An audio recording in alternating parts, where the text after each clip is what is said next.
Hello everybody, welcome back to the Spoked Wheel YouTube channel, and welcome to my first video in Pro Cycling Manager 21. So, on the day that I'm recording, June 3rd, the game has just been released. This is the first time I'm playing it. I'm not going to do a overview video of all the new changes. If you want something like that, I highly recommend watching either Tim Soski's or Benji Nassen's. Both of them are very good. I enjoyed both of them a lot, and they will walk you through everything new about this game and how it's different from past versions. But instead, I'm just going to get right into racing. The European Championships is one of the new features in this game. It was not available in previous versions, so it's something brand new that we can play in PCM 21. So I'm going to try it out as my first race in this game. I think it's going to be a fun addition in this game. It will add a little depth, I think, to both career mode and pro cyclist mode, depending on what nation your rider is from. And I think it's just a cool event to have in the game. I'm a big fan of the World Championships race, so having the European Championships in there as well will be a fun addition, I think, to this game. And for this time playing the European Championships, we are going to be riding as Denmark. So, as you can see from some of the spellings of the riders' names, I'm just using the base game to start with. I will be using the world database at some point down the line as we start to get into our series for PCM 21, but just to get a feel for the game, I'm starting with just the base game as it's made by the developers. But I think playing as Denmark will be fun for this course. It's a pretty hilly course, so guys like Jakob Fuglsang and Søren Kragh Andersen might be able to hang over the climbs, and Kasper Asgreen and Mads Pedersen are going to be two big engines on the flat to help us out. So I think it'll be a fun sort of outside team to play with. So let's get right into it. So as you can see, we get to pick 8 riders for this race. You can see the riders on the screen right now that I've selected.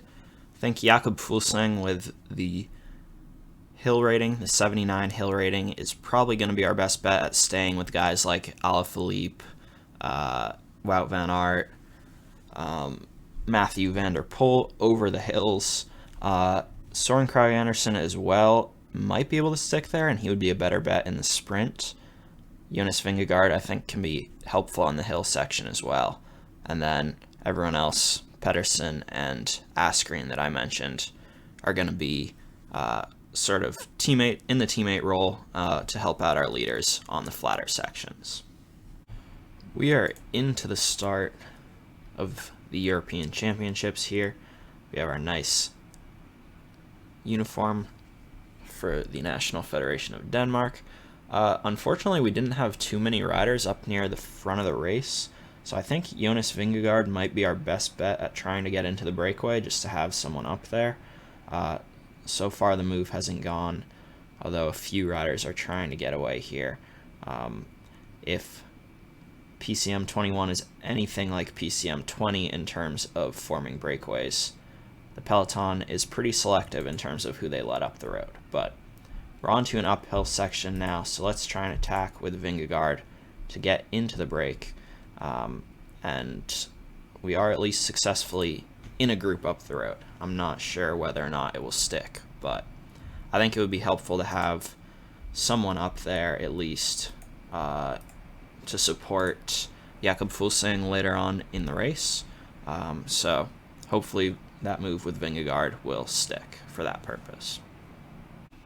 So we've managed to get Jonas Vingegaard off the front in a breakaway group, but unfortunately there's no one else with him at the moment. So we're just going to have him relay on 65 effort for now, and ideally at least a couple riders will come across to make it a little bit easier for him rather than him just being left out in front on his own.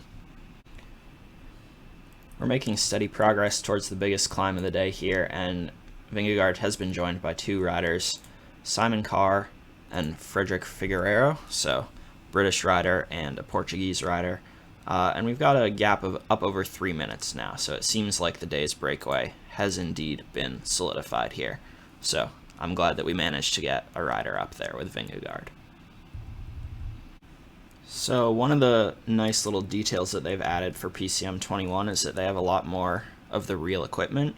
So Jonas Vingegaard in the break for us as a Jumbo Visma rider is riding on a Cervelo bike, which is a cool little detail that's added if you're a fan of that realism in your PCM games.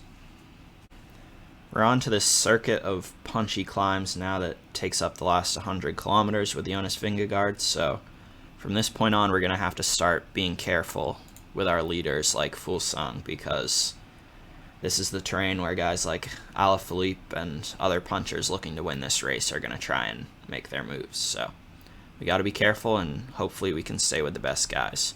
Fuglsang's +4 race day condition is definitely going to help. We get the +4 to our hill rating, so we're up to 83 on the day, which is a very solid rating. So with about 60 kilometers to go, Andrea Vendrame has joined the breakaway group. So it's now 4 riders, although with just about a 10-second gap, it's going to come back together sooner rather than later. Let's attack one last time with Vingegaard to try and stay out there.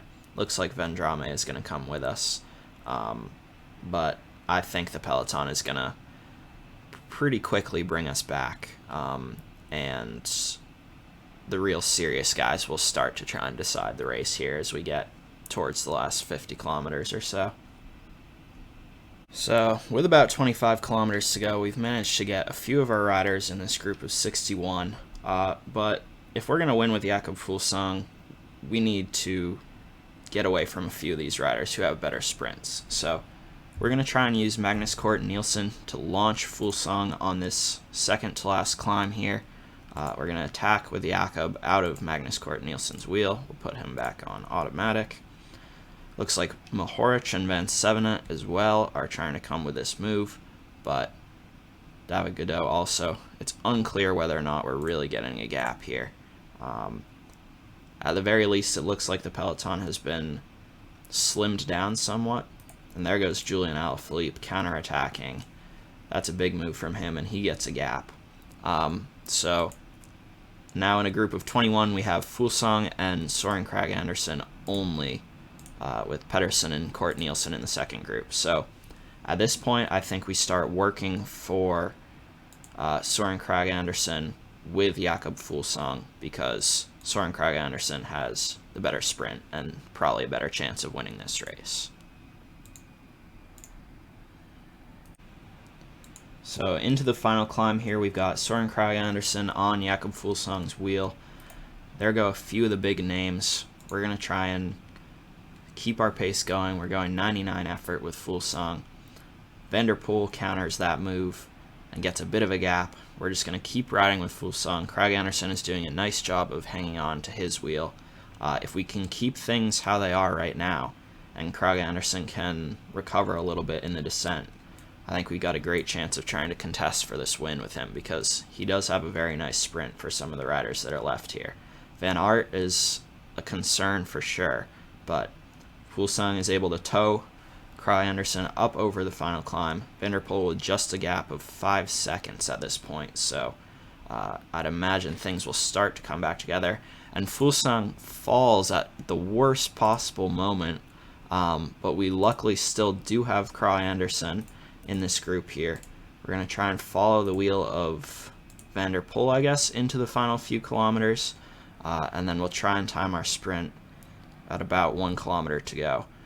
We're in a good position, fourth wheel back on Van der Poel's wheel with Van Aert right behind us. It's Hirschi leading Kwiatkowski into the final kilometer or so. We're going to sprint with Soren Kragh Andersen. Looks like Van der Poel is going to be the one to take this.